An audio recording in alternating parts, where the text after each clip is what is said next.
அதாவது இன்னைக்கு கடைகள்ல இல்ல ஆபீஸ்ல பொதுவா நம்ம எடுத்துக்கலாம். எந்த பகுதியில வந்து அந்த ஓனர் என்பது உட்கார வேண்டியது இருக்கும். எல்லா ஆபீஸுக்கும் எடுத்துக்கலாம். ஐடி கம்பெனி எடுத்துக்கலாம். எல்லாமே காமனா பொருந்தக்கூடிய பதிவு தான் என்பது இது. பொதுவாகவே எந்த திசை பார்த்த ஆபீஸாக இருந்தாலும், கடைகளாக இருந்தாலும், தென்மேற்கு மூலை என்பது முதல் தரமாக பொருந்தும். ஏன்னா தென்மேற்கு மூலை என்பது வளர்ச்சியை குறிக்கக்கூடிய ஒரு பகுதி. அப்ப அந்த மூலையில உட்கார்ந்து ஒருத்தவங்க வியாபாரம் பண்ணும்போது, இல்ல முதலாளி அந்த பகுதியில இருக்கும் பட்சத்துல, அந்த பகுதியில இருக்கணும்னா வடக்கு பார்த்து கிழக்கு பார்த்து உட்காரணும். உட்காரும் பட்சத்துல சிறப்பான ஒரு அமைப்பு அந்த கடையை நல்லா நிர்வாகம் பண்ண முடியும்.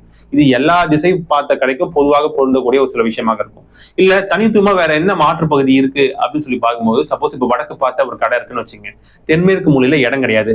சரி, ஓனர் எந்த பகுதியில உட்காரலாம் பாத்தீங்கன்னா வடமேற்கு மூலையில் அமர்ந்து கொள்ளலாம். வடக்கு பார்த்த கடையாக இருக்கும் பட்சத்துல வடமேற்கு மூலையில அமர்ந்து ஒண்ணு கிழக்கு பார்த்து இல்ல வடக்கு பார்த்து தாராளமா உட்காந்துக்கலாம். இது கிழக்கு பார்த்து கிடையாதுன்னா அக்னி மூலையில உட்காந்துக்கலாம். அக்னி மூலையில அதே போல முதல் தரமா வடக்கு பார்த்து உட்காரலாம், இல்ல கிழக்கு பார்த்து ரெண்டாம் பட்சமா உட்காந்துக்கலாம். 2 விதமான அமைப்பு.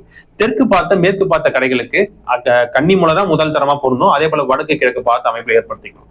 இதுவே நம்ம கிழக்கு பார்த்து அமரும் பட்சத்துல நம்மளுடைய வலது கை பக்கமா அந்த பணம் இழுக்கக்கூடிய அந்த டிராயர் என்பது வர வேண்டியது இருக்கும். அதே வடக்கு பார்த்த நம்ம உட்காரும் பட்சத்துல நம்மளோட இடதுகை பக்கமா அது அந்த அந்த பெட்டியை வந்து இருக்கிற போன ஒரு அமைப்பு என்பது ஏற்படுத்திக்கணும்.